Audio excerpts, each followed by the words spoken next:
right. So,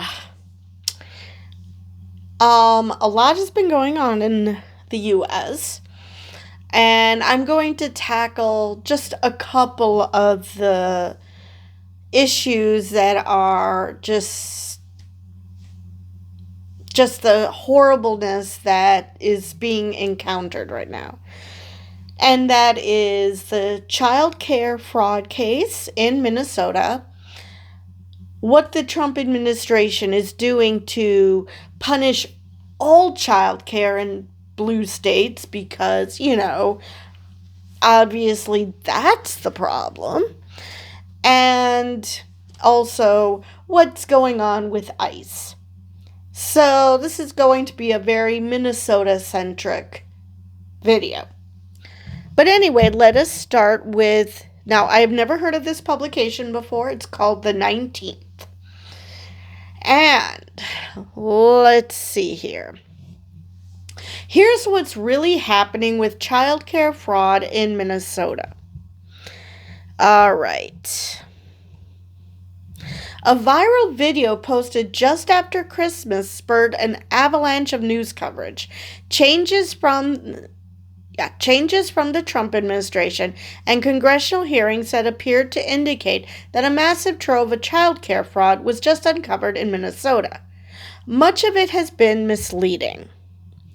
The video by right-wing YouTuber Nick Shirley posted on December 26 purports to show that various Minneapolis daycares run by Somali Americans are not providing services to children despite receiving public funding.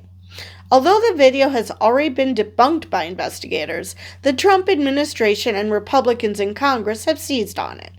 Vice President J.D. Vance said Shirley has done far more useful journalism than any of the winners of the 2024 Pulitzer Prizes. I find that hard to believe. The fallout has been massive. In the past week, the Trump administration has frozen child care payments to 5 Democratic-run states and ramped up reporting requirements for all states receiving child care funds to cover services for the lowest-income kids. Minnesota Governor Tim Walz, a Democrat, has suspended his re-election campaign over it. But the real story behind child care fraud in Minnesota is far less nefarious. Here's what we actually know about child care fraud in Minnesota and elsewhere, and how daycares and families may be impacted by the new changes. Now, before I continue, it's going to bring up the Nick Shirley video, but I hope they point out that December 26th, so Christmas Eve was Wednesday. So Christmas Day was Thursday. Now, a lot of places give the long weekend. And actually, I think Trump even declared that this year Friday was going to be a federal holiday. So, why are you surprised that places are closed? Exactly. I mean, what? But anyway, continuing with the article. Nothing conclusive. The video shows, let me just back up. The headline says, what does Nick Shirley uncover in his video? Nothing conclusive. The video shows Shirley visiting daycares run by Somali Americans, sometimes under the false pretense of trying to enroll a child. Because that always works. Nothing like, let's lie about why we're here in order to get a scoop. And why are we only going to childcare run by Somali Americans? My understanding is that this started in 2022 and the ringleader was a white woman. So why are we only concentrating on Somali Americans? Because we're fucking racist, that's why. In a couple of instances, workers do open the door but seem immediately suspicious when it's clear Shirley is recording them and refuse to let him in or give him more information. That's fair. You have no idea what this guy is doing and why he's doing it. So, okay, you're not expecting, because usually when a journalist approaches, you generally have an idea that they're coming, or they have credentials. Even if they pop in last second to, do a surprise report, they're credentialed. They don't make shit up like, oh yes, I'm the one to enroll a child in childcare. Generally that doesn't happen. Because some of the sites appear closed and Shirley doesn't see any children, he declares this as proof of fraud at these facilities. Okay, again, December 26th. So, a lot of people have that day off. So, you don't need to put your kids in childcare if you're not going to work. Okay? Really? You couldn't have picked a day where it would be reasonable for people to have their kids in daycare? And doesn't see any children? Some strange dude just walked in. Why would they expose children to some strange dude that they don't know anything about? Again, what? And if they did let the kids interact with him, he'd probably find a reason like, oh, they're not properly protecting the kids because any old schmuck can walk in and interact with them. Okay. Most childcare centers are locked and have obscured doors or windows for children's safety. Again, duh. Children are also kept in classrooms and would not likely be visible from a reception area.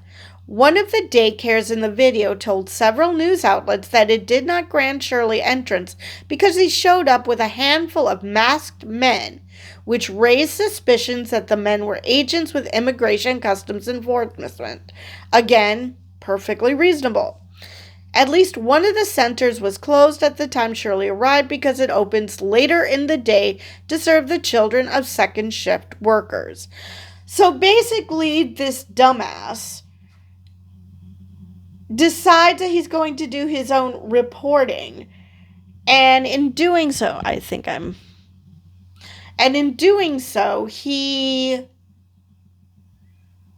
uncovers that he doesn't know how daycare centers work.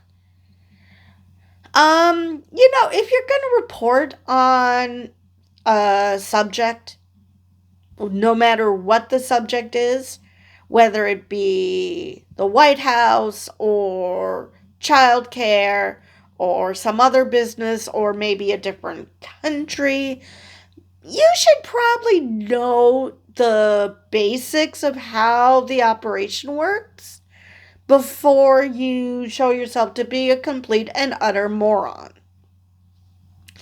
I mean, seriously, why not just find out in advance what the opening hours are? I mean, this is the age of the internet.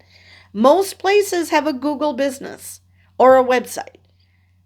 It wouldn't take much for you to find out if these organizations are open or when they do open.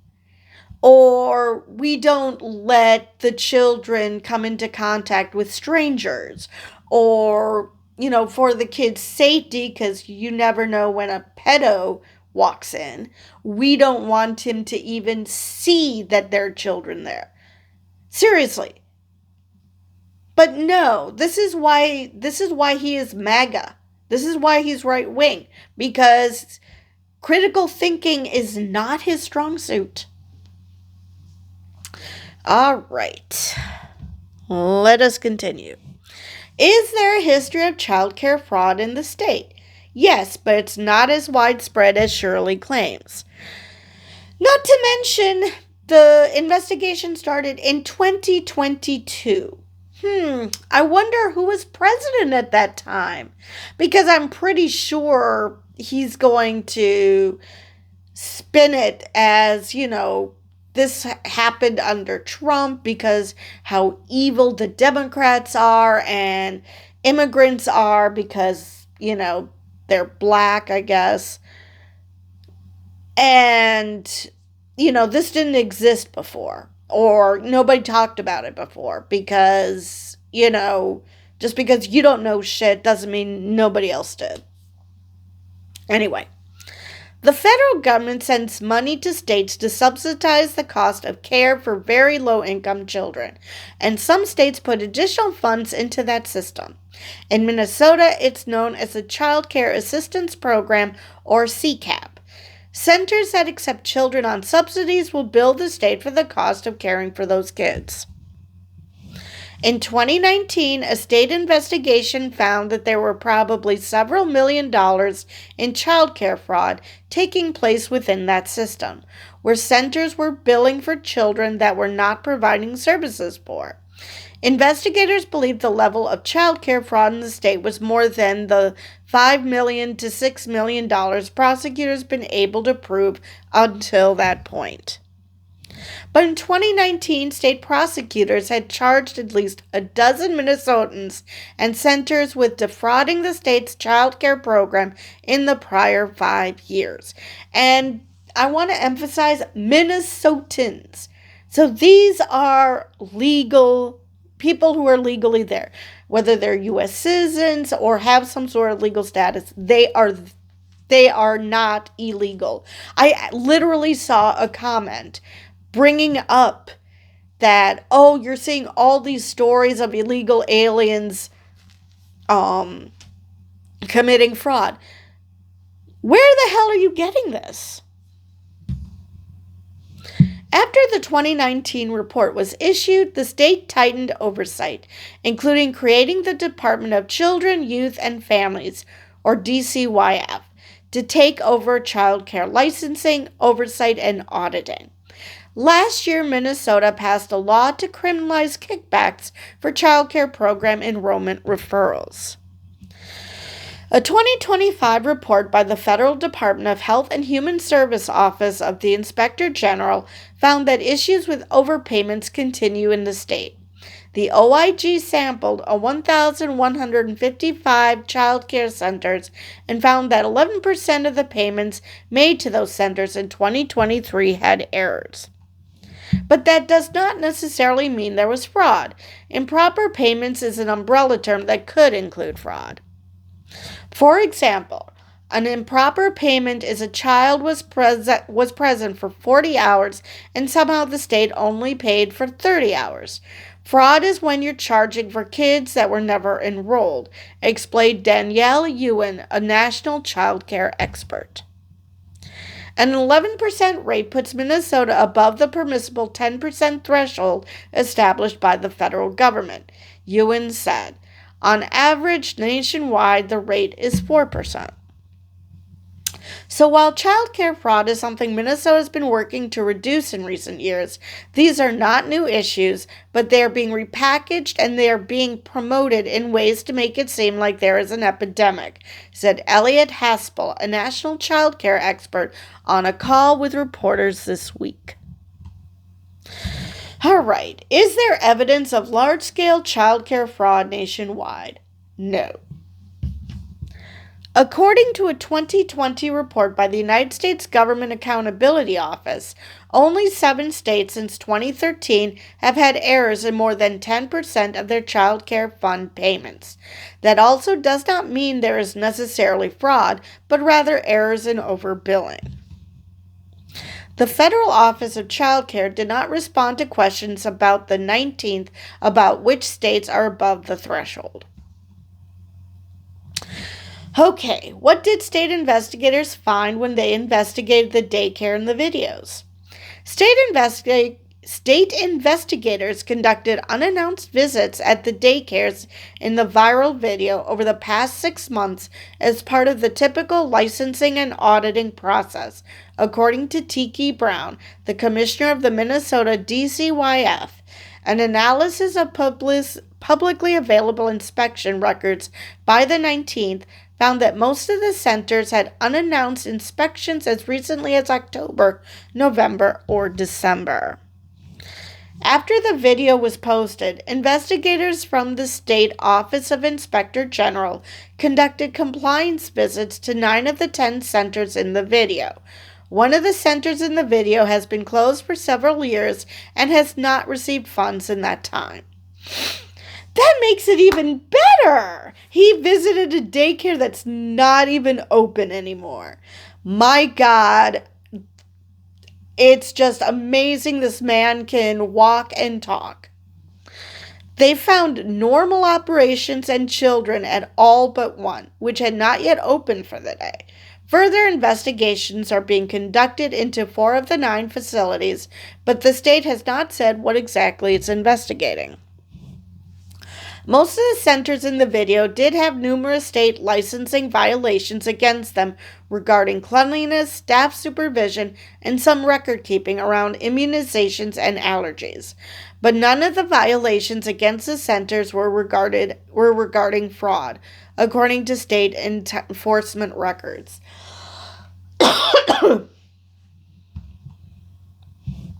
Quality Learning Center, the center most prominently featured in the video because one of its signs misspelled learning.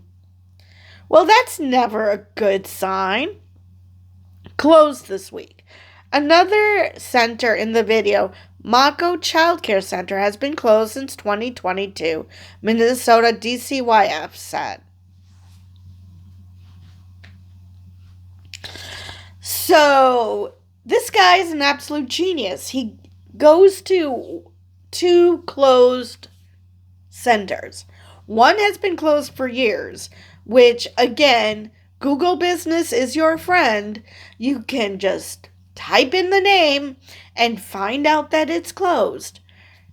Or, if you're unsure, go and look up their website. Look up the Google Business. You can find out this business has been closed since 2022. This business just closed this week. And yet you're shocked that you're not getting any response. I mean, personally, I would have closed that Quality Learning Center anyway, simply because if you can't be bothered to learn how to spell, how can we expect you to teach children? That's not a good sign. So the fact that they're closed, cool. There's evidence one of the daycares in the video having a connection to prior fraud investigations. Fawzia Hassan, the CEO of Minnesota Best Child Care Center, previously owned another daycare called Sunshine Child Care Center that was raided in 2022 as part of an overbilling fraud investigation. No charges were brought. Now, is it possible that this doofus knew that? I would guess not. That was probably just a happy accident. If he did, I'm sure he would have made a much bigger deal of this center. But again, why are you acting like you discovered fraud when the feds have been looking into this for years? And you're acting like you just discovered something. Hassan sued the state last year over the raid, which led to the closure of Sunshine, claiming licensing and fraud investigations in Minnesota have long been disproportionately targeted against Somalis. And again, right-wingers are proving you right, my dear. All right. How can I check if my child's daycare has been inspected and audited? And this is very important. Every state is federally mandated to publicly report the results of inspections at licensed child care centers, including the dates of the inspections, and daycares are required to undergo at least one unannounced inspection a year. In Minnesota, that information can be found at the state's licensing information lookup tool. To find information on your state, visit the 19th Child Care Safety Dashboard, which has a link to each state's dashboard of child care providers. So, not only did this schmuck not do the bare minimum in finding out whether daycare centers are even open that day, let alone have been closed for years, the information he seeks is literally right there on the internet. How dumb is he? Obviously, this had nothing to do with protecting children or uncovering fraud. He is a fucking racist who just decided that let's screw over the Somali community by claiming there's widespread fraud.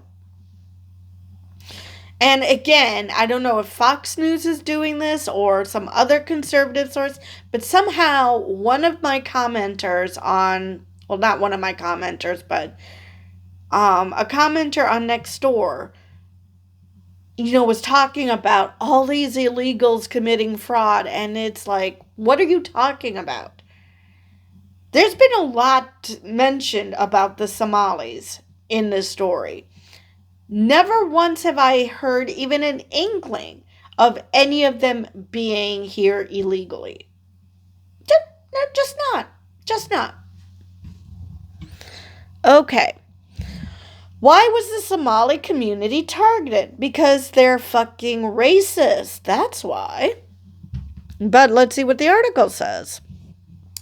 David Hoke, the lobbyist and former right-wing candidate for Minnesota Attorney General, who serves as the main source in Shirley's video, received information on the centers from Republican staffers in Minnesota.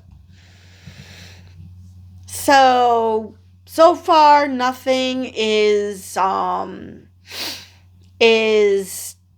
making me change my initial assumption. Hoke has had a particular focus on the Somali community and fraud for some time. In a now-deleted Instagram account, Hoke posted almost exclusively about the Somali community, according to reporting in The Intercept. Every Somali in Minnesota is engaged in fraud. All of them, Hoke posted. Even the blacks have had enough of the demon Muslims, he said in November. So it's not because they're black, it's because they're Muslim.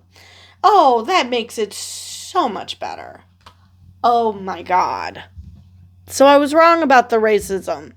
It's just ethnicity. Oh my God. Ugh. It's all about Islamophobia. Wonderful. Over the years, whistleblowers alleged that the fraud money in Minnesota's childcare system was being used to fund the Somali terrorist organization Al-Shabaab. The 2019 Office for the Legislative Auditor investigation found these claims to be unsubstantiated. But, what are facts to someone who wants to insist that their hatred is justified? Facts mean nothing. The Somali community has been a particular target of President Donald Trump, who has claimed that much of the Minnesota fraud, up to 90%, is caused by people that came into our country illegally from Somalia. Now we get to where the hell that idiot came up with the fact that they're here illegally. Because he listens to a demented narcissist. Great. The president last month called Somali immigrants garbage, who he doesn't want in the country. Yes, and I believe he also whined, why do people from Norway not come? Yeah, that's because they have a nice country. Why the hell would they come to our country, where they have to pay for health care? They get free health care. Why the hell would they want to come to a country where they have to pay for it? when they get good quality health care and they don't have to pay for it. Well, technically they do because taxes, which is something that's just, as an aside, that's just drives me crazy about this country. The same people who want services also don't want high taxes. It's like, where the hell do you think the money comes from to pay for the services?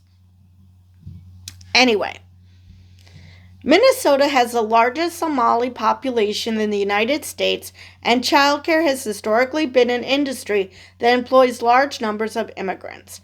About 1 in 5 childcare workers are immigrant women. Since Shirley's video, there have been numerous reports of people harassing Somali-run daycares and businesses, either through in-person visits demanding to see children or through threatening phone calls. At least one center was broken into. Oh my God. You literally are like, where's the kids? Yeah, some half-crazed idiot runs in and the workers are going to just say, here you go. Yeah, because it's not like this country has a bunch of lunatics running around with guns.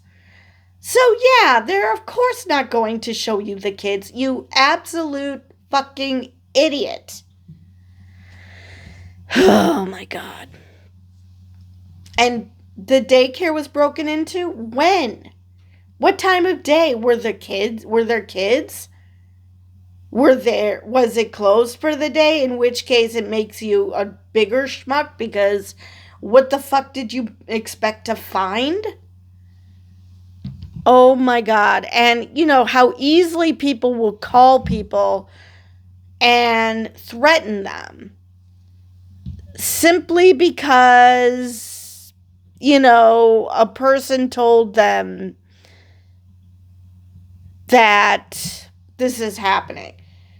Even if it was happening, how is threatening people going to help the situation at all? It won't help. And seriously, you would think that people would have learned the lesson from Pizzagate, that don't believe every cockamamie thing that comes out of a right-winger's mouth. Simply because, well, that sure didn't turn out to be right. How do we know? A guy went there and they didn't even have a basement, let alone trafficking kids. They don't even have a basement. So, yeah, that should have kind of taught a lesson, but no, these people are just have such racist brains.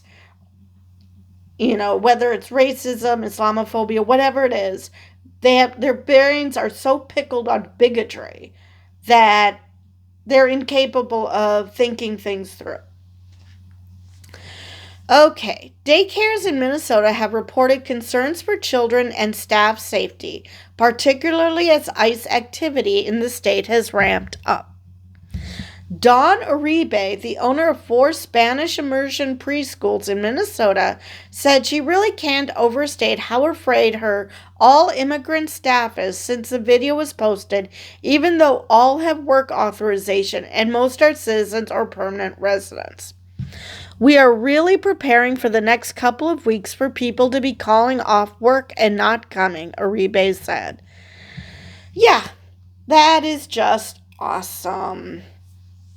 Let's just scare innocent people simply because you guys are racist and just overall bigoted as fuck. I mean, and I feel for the person who's doing a Spanish immersion daycare because, as we all know, Kristi Noem has given the go-ahead that if people speak Spanish, they must be here illegally because, God forbid, someone would speak a language other than English at all times. Even if they speak perfect English, why should they have to speak English in front of you? Maybe they want to make sure that, oh, I don't know, they want to speak out loud, but they don't want the whole world to know their business. So they are going to speak a language that you may or may not know. Because it's not other people's business to know what others are talking about. If they're speaking a different language and you don't know that language, then what is the problem? All right. What is the child care funding freeze and who is impacted by it?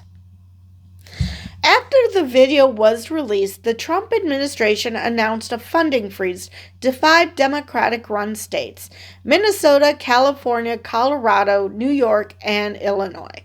The freeze would stop federal child care funds from flowing to states to cover care for low-income children.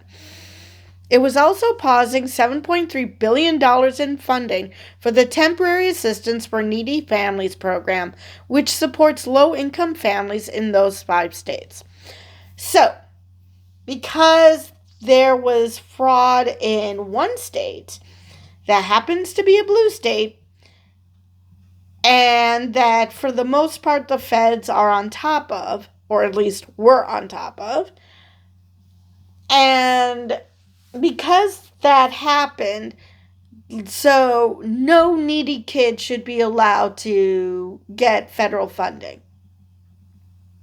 Yeah, that makes perfect sense. That's just screaming that this had nothing to do with children, with fraud, even with racism or Islamophobia. It's just an absolute hatred for the fact that some people are poor.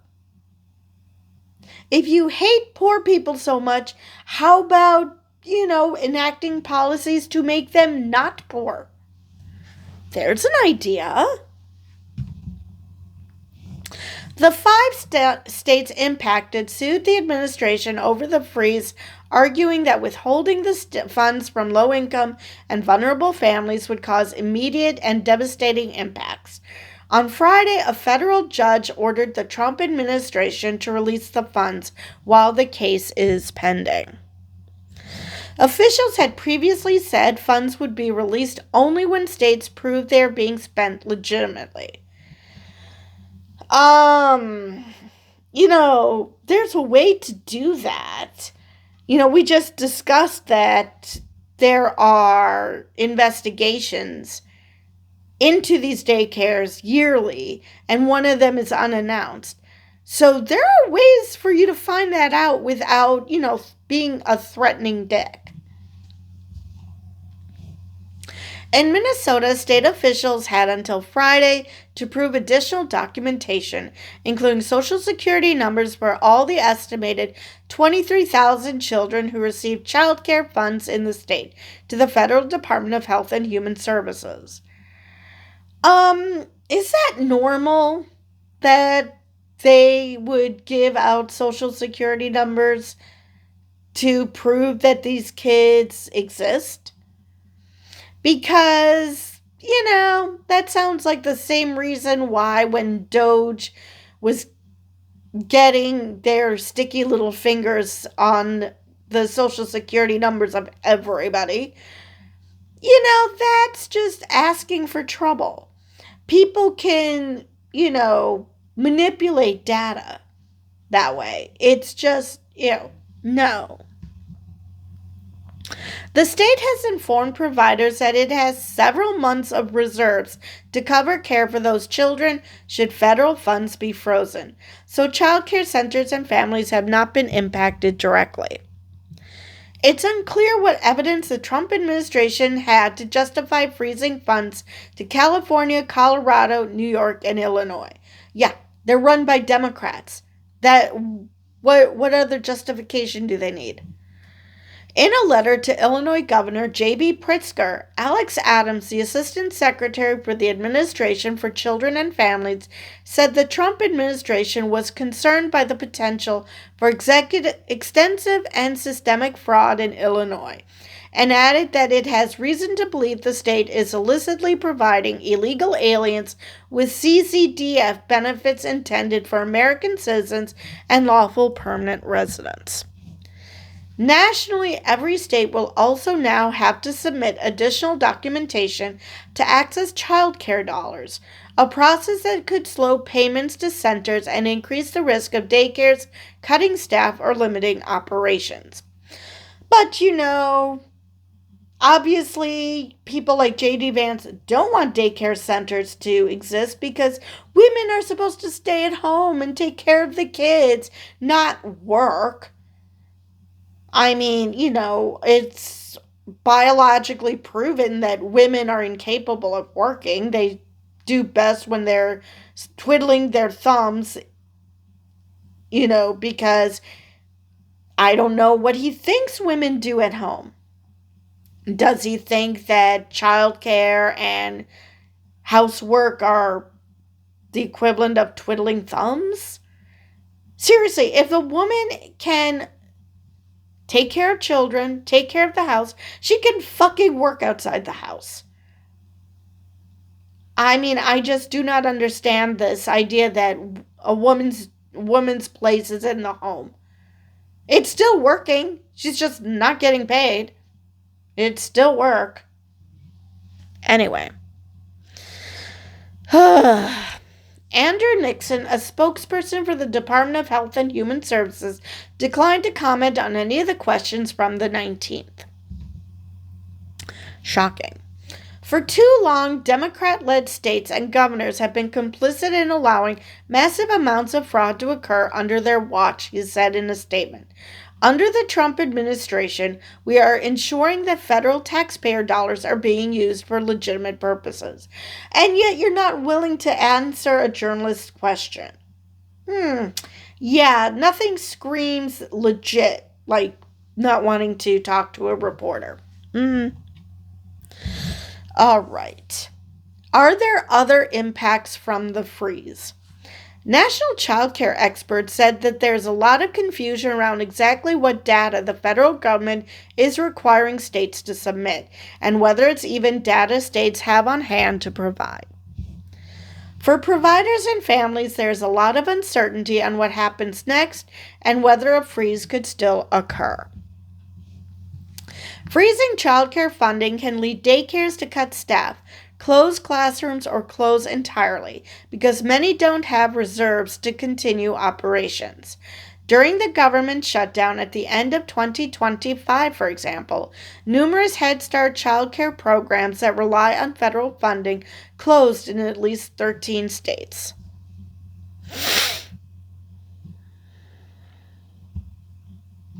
Kylie Cooper, a director of a child care center in the Twin Cities, said that the families who face the most uncertainty are those with the fewest resources if their child care options fall through, as is usually the case. These are the families who absolutely need it, she said. They likely don't have PTO or benefits in place with their employers if they have to take a day off of work for childcare. That's not a support system. About 95% of the families who receive assistance in our programs are headed by single mothers. If that freeze were to go into effect, there are a whole lot of centers that run on a very thin margin, and most of their kids are CCAP, Cooper said. They would last less than a month before they're closing their doors. So that is the end of that article. Okay. Let's see here. Let me just see when this was written.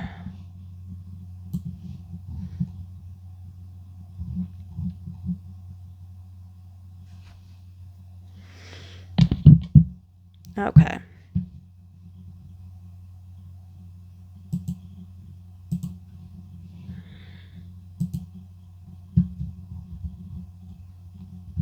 Oh, come on.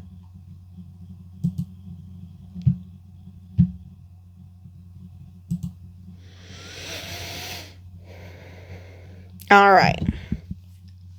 So not only are they freezing childcare funds, there's other funds that are being frozen. Trump administration suspends $129 million in benefit payments to Minnesota.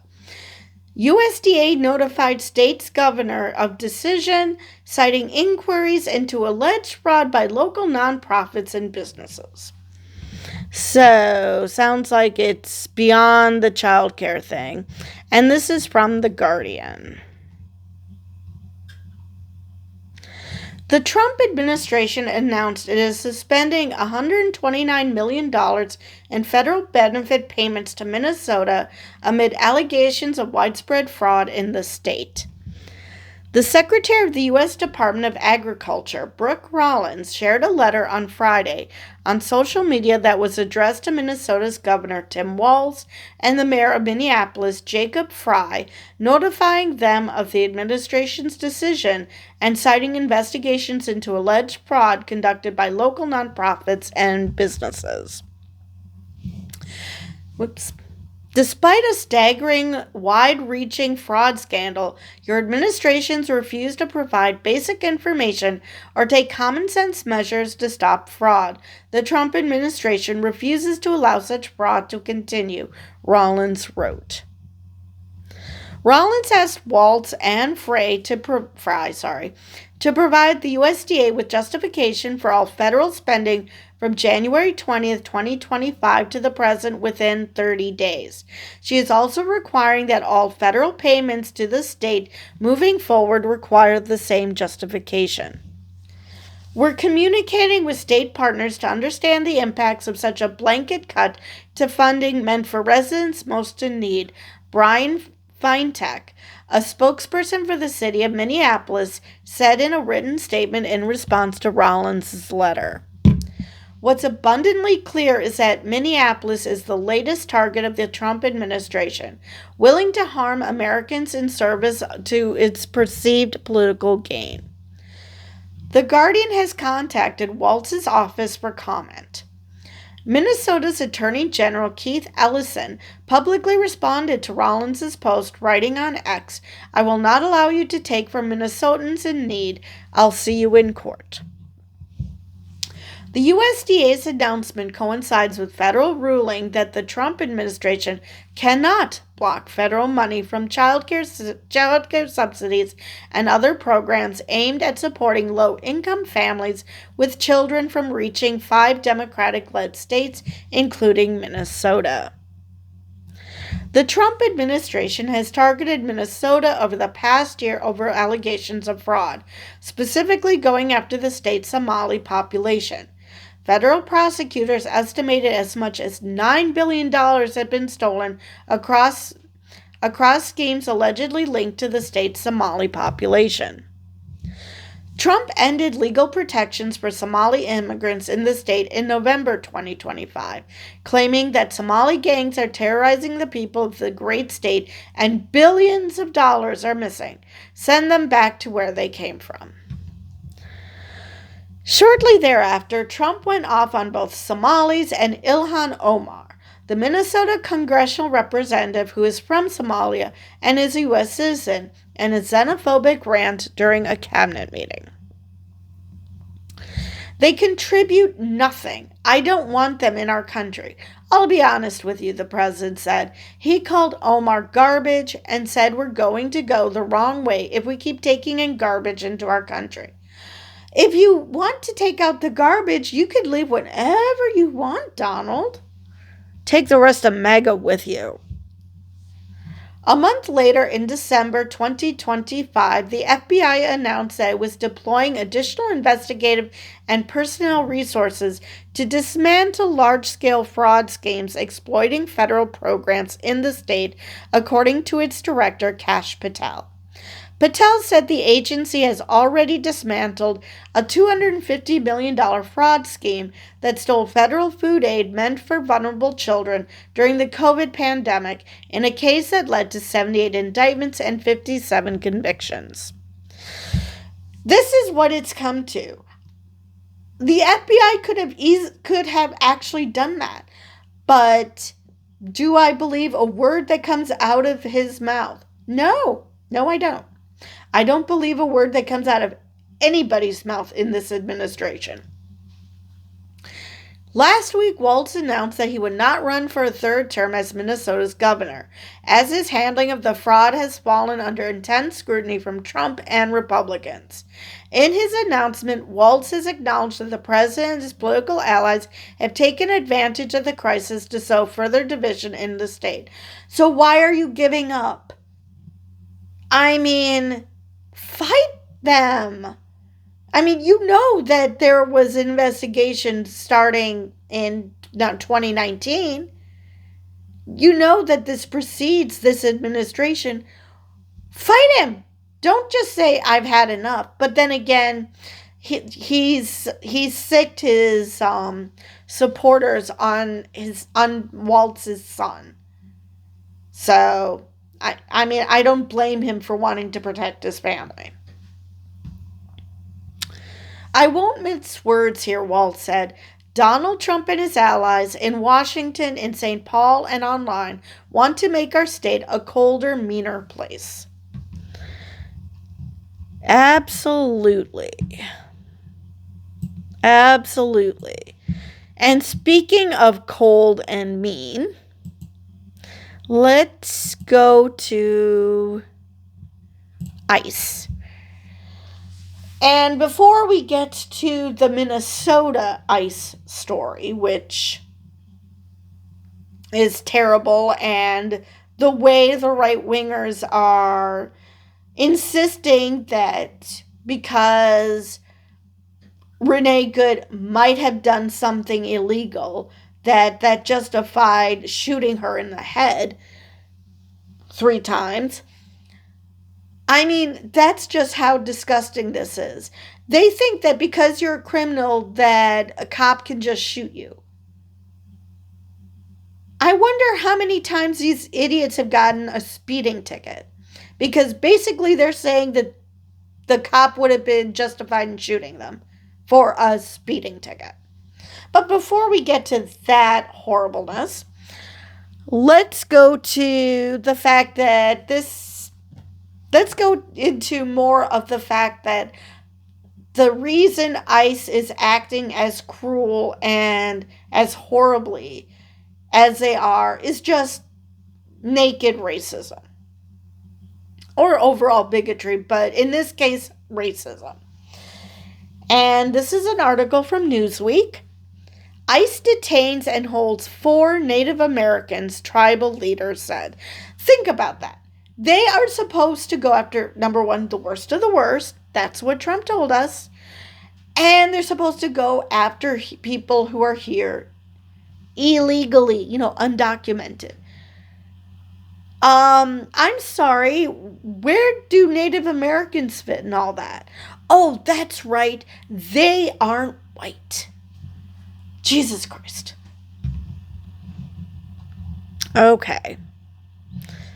Let's get to the article. The Oglala Sioux tribe is seeking answers after 4 enrolled members were detained by U.S. Immigration and Customs Enforcement in Minneapolis. Because I didn't realize at the time this was also in Minneapolis, but again, it's not the story that's taken over everything. Tribal President Frank Starr comes out, said in a statement on Facebook that the men who were homeless and living near the Little Earth housing complex in Minneapolis, home to nearly 1,500 people, many of whom are Native American, the men were taken into custody without their names being recorded, the tribe said. Because if they were, you would know they were not here illegally.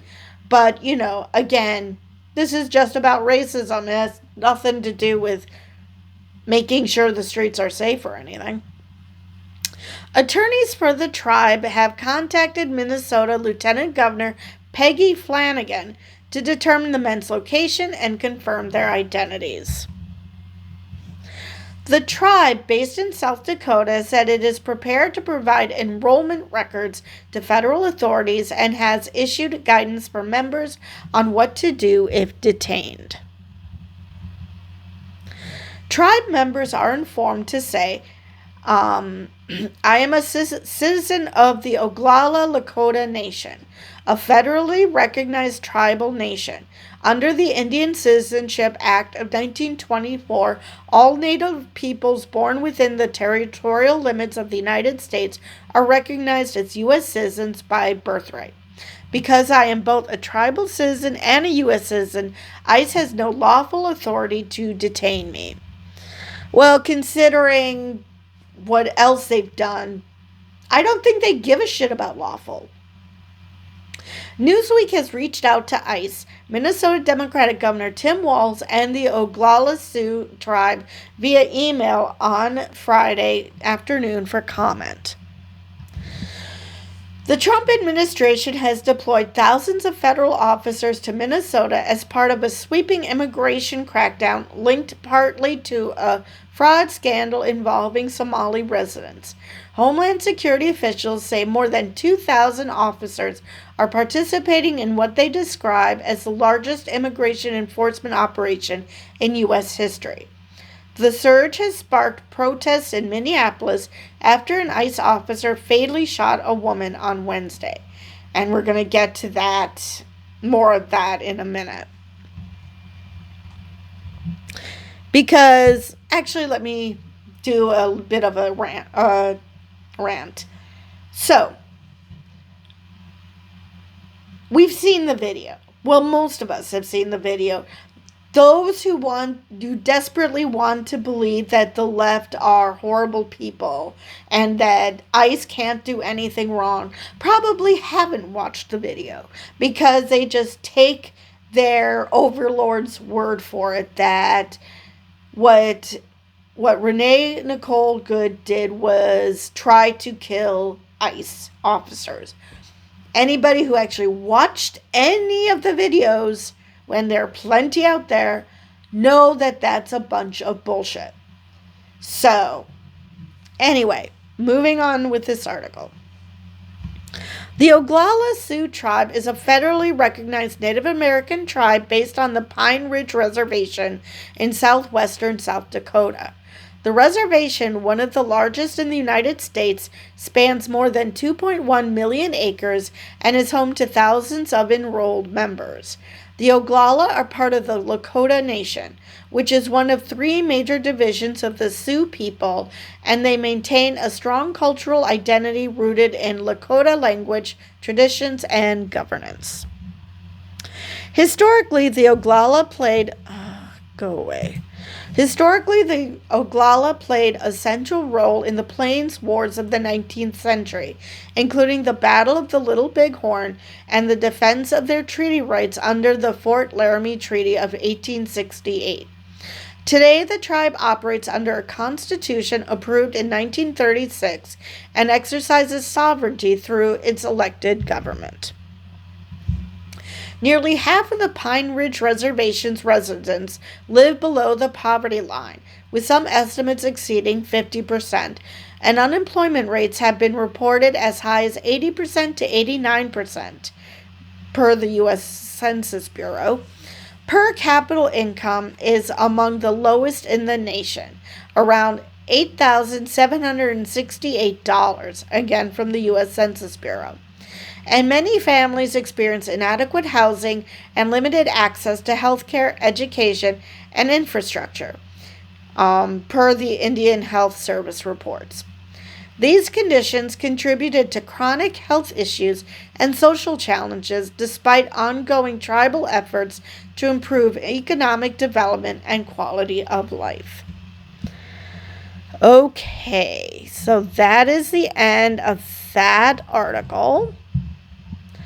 So let's get to the aftermath of the murder of this young mother, simply because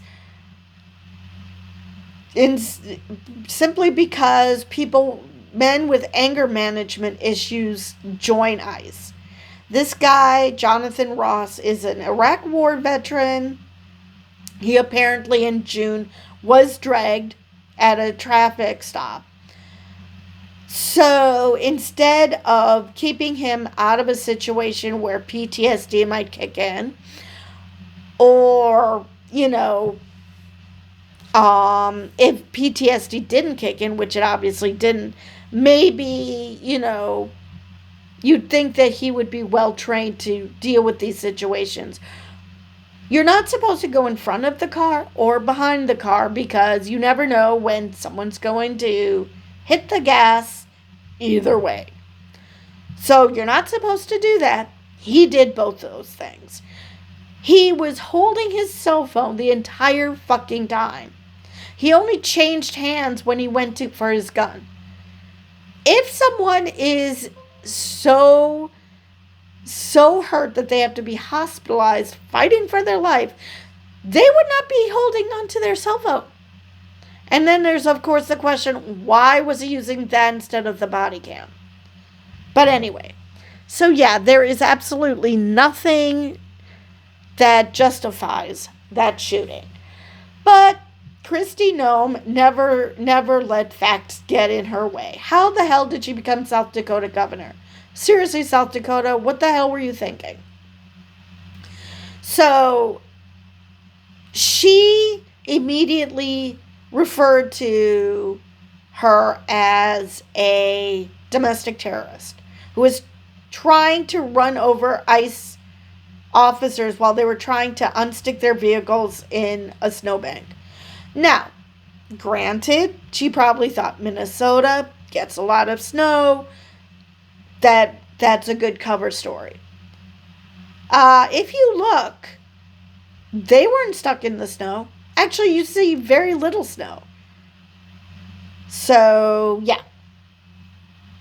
But instead of walking it back like a decent person would, she doubled down.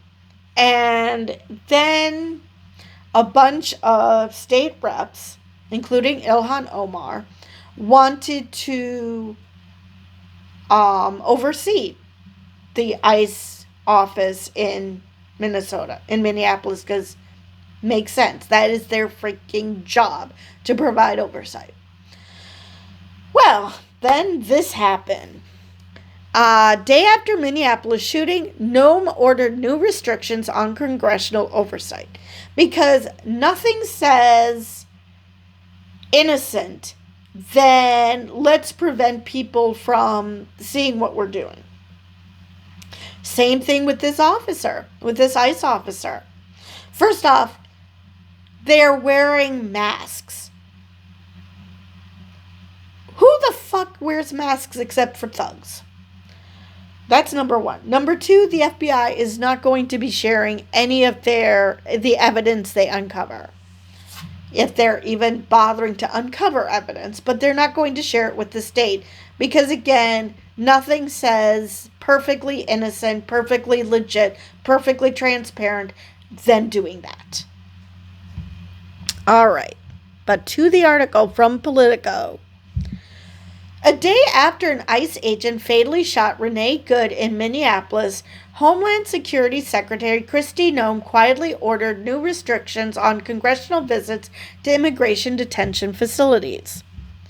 That order put into effect Thursday by the Trump administration and revealed in court late Saturday forces lawmakers to seek a week's advance notice before conducting oversight visits to ICE facilities. That new policy appears to explain a conflict that unfolded Saturday when 3 House Democrats from Minnesota were denied entry to a detention facility in the Whipple Federal Building in Minneapolis. Representatives Ilhan Omar, Angie Craig, and Kelly Morrison rebuked the agency after they were denied entry, saying their visit was intended to check on detainees amid the heightened tension that followed Wednesday's shooting. The public deserves to know what is taking place in ICE facilities, Omar wrote on X Saturday, after confirming she'd been denied entry to a processing center earlier in the day. A federal judge rejected a nearly identical policy last month, noting that federal spending laws required unrestricted congressional visits to ICE detention facilities without advance notice, a key part of congressional oversight responsibilities. Exactly, because if you know they're coming, you can try to clean things up so things will look perfectly fine to the people who are supposed to provide oversight. The idea of oversight is to catch them doing bad things. If you warn them in advance, they're going to hide the bad stuff. All right. In her new order, Noem said she disagreed with the decision of U.S. District Judge Gia Cobb, but she said she would work around it by using only funds from a separate law, the One Big Beautiful Bill Act, to manage congressional visits, sidestepping the restrictions contained in annual spending laws. ICE must ensure that this policy is implemented and enforced exclusively with money obtained by the OBBBA. Noem wrote. She contended that unannounced visits create unsafe conditions for both lawmakers and ICE agents, and she accused lawmakers of creating circus-like publicity stunts rather than conducting legitimate oversight. Translation: we need to hide the bad shit, so we're going to claim that it's for congressional safety. And how does that put ICE agents in danger? I could understand them claiming that these are really bad individuals, and if congressional leaders come in at the wrong time, they might attack. I'm going to say that's bullshit, but at least that sounds legit. But how does this put the ICE agents in harm's way? I mean, if these are the worst of the worst, they're already around them, whether they're shackled or not, or whether they're handcuffed, shackled, whatever the fuck they do. They put themselves in danger at all times. So how is Congress coming in going to put them in more danger? Anyway, the three lawmakers had not been informed of the new policy when they went to visit the Whipple building facility. Morrison said they were initially allowed in by local officials and then very abruptly told to leave. Craig indicated that they showed Cobb's December ruling to ICE officials, but were rejected anyway because the facility's funding was received via the One Big Beautiful Bill rather than congressional appropriations. I'm sorry, I thought that was part of congressional appropriations. Okay. DHS spokesperson Tricia McLaughlin, a woman who's never met a lie she didn't like, in a statement accused the three lawmakers of leading a group of protesters to the ICE facility with the explicit goal of hunting down ICE officers who they believe may have been staying there. What? Wow. Either, if she truly believes that, then her grip on reality is getting more and more severed, or she's really good at telling whoppers. For the safety of detainees and staff and in compliance with the agency's mandate, the members of Congress were notified that their visit was improper and out of compliance with existing court orders and policies which mandate that members of Congress must notify ICE at least 7 days in advance of congressional visits, she said. Right. So we're going to force them to comply with a law that they just made up because they saw that congressional leaders were trying to visit. Okay. But in December 2025, a federal judge in Washington, D.C.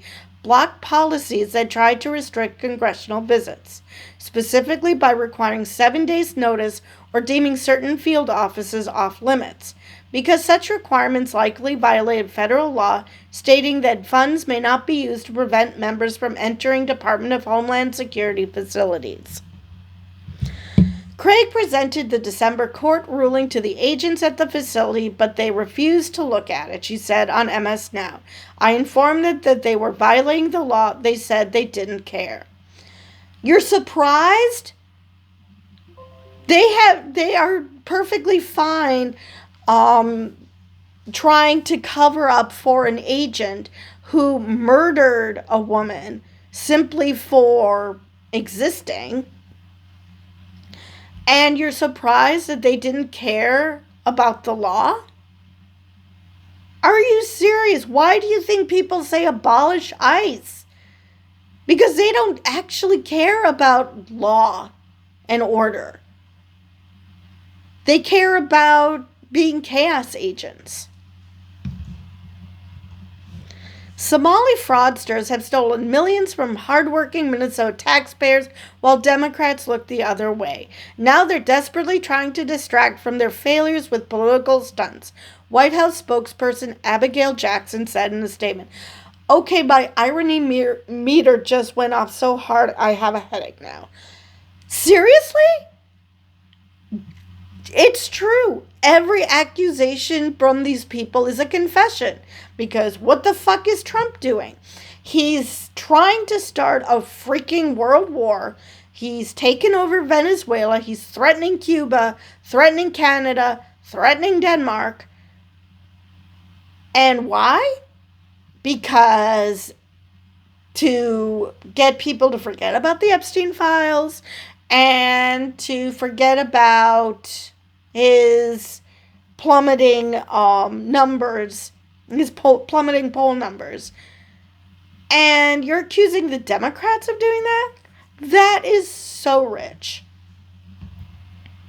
ICE did not immediately respond to a request for comment.